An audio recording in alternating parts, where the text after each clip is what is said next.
গত 12 ফেব্রুয়ারি কিন্তু সারা দেশের 299টি আসনে জাতীয় সংসদ নির্বাচনে ভোট গ্রহণ অনুষ্ঠিত হলেও শেরপুরে জামায়াত প্রার্থীর মৃত্যুজনিত কারণে কিন্তু এই আসনের নির্বাচন স্থগিত হয়ে যায়, যে কারণে এই আসনের ভোটাররা কিন্তু ভোট উৎসবে অংশগ্রহণ করতে পারেননি।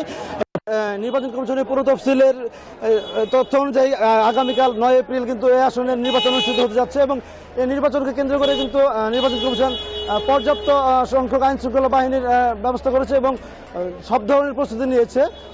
আমি এই মুহূর্তে আছি শেরপুরের শ্রীবর্দী উপজেলায়। এখানে সহকারী রিটার্নিং অফিসারের সাথে কথা বলেছি আমরা। তিনি আমাদেরকে জানিয়েছেন যে বেলা 12টা থেকে কিন্তু এখানে নির্বাচনী সরঞ্জাম সেগুলো বিতরণ শুরু হবে।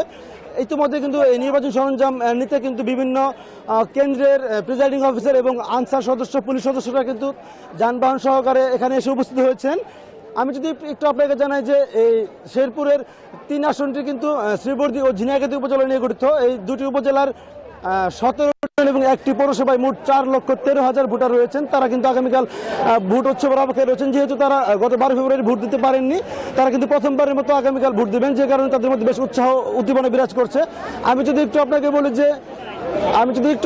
যে এই নির্বাচনকে কেন্দ্র করে কিন্তু 14 জন নির্বাহী ম্যাজিস্ট্রেট এবং 2 জন জুডিশিয়াল ম্যাজিস্ট্রেট থাকবেন। এছাড়া বিজিবি মোতায়েন করা হয়েছে 16 প্লাটুন, আর বিপুল সংখ্যক পুলিশ এবং অন্যান্য আইন শৃঙ্খলা বাহিনী মোতায়েন করা হয়েছে।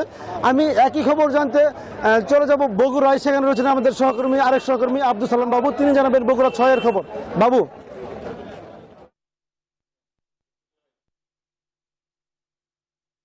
বিএনপির চেয়ারম্যান তারেক রহমানের ছেড়ে দেওয়া বগুড়া সদর আসনের উপনির্বাচন আগামীকাল। ইতিমধ্যে সকল প্রস্তুতি সম্পন্ন করেছে নির্বাচন সংশ্লিষ্টরা। কিছুক্ষণের মধ্যেই বগুড়া সেন্ট্রাল স্কুল মাঠ থেকে ভোটের সরঞ্জাম যাবে। ইতিমধ্যেই নির্বাচন কর্মকর্তা, সহকারী রিটার্নিং অফিসার জাহিদ ইবনে ফজল সহ কর্মকর্তারা এসে পৌঁছেছেন। তার কাছে আমরা জানতে চাইবো যে আপনাদের প্রস্তুতি কি নির্বাচন উপলক্ষে। জি, ধন্যবাদ। আসসালামু আলাইকুম। আগামীকাল 41 বগুড়া 6-এর যে শূন্য আসনে নির্বাচন অনুষ্ঠিত হবে, তার জন্য আমার 2655 জন ভোট গ্রহণকারী কর্মকর্তা 150টি কেন্দ্রের জন্য মোটামুটি প্রস্তুত। ওনারা একটু পরেই মালামাল গ্রহণ শুরু করবেন এবং আমাদের আইন শৃঙ্খলা বাহিনী প্রস্তুত। আমাদের ফোর্স স্ট্রেংথ গতবারের চেয়ে কোনো ফোর্স স্ট্রেংথ দ্বিগুণ, 2.5 গুণ, 3 গুণ, 4 গুণ এরকম বেশি।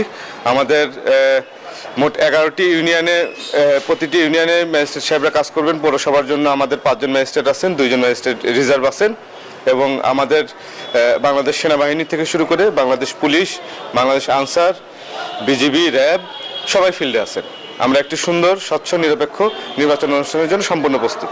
উনি জানালেন বগুড়া সদর আসনে সুষ্ঠু, অবাধ, নিরপেক্ষ নির্বাচন উপহার দেবেন। আগামীকালের নির্বাচনে প্রতিদ্বন্দ্বী করেছেন বিএনপি প্রার্থী রেজাউল করিম বাদশা, জামাত প্রার্থী আবিদুর রহমান সোহেল এবং বাংলাদেশ ডেভেলপমেন্ট পার্টির প্রার্থী আলামিন তালুকদার। সব মিলে সুষ্ঠু, অবাধ, নিরপেক্ষ নির্বাচন উপহার দিতে প্রস্তুত জেলা নির্বাচন কর্মকর্তারা। এই ছিল বগুড়াতে সর্বশেষ। ফিরব স্টুডিওতে। রুবা বাবু, আপনাকে ধন্যবাদ।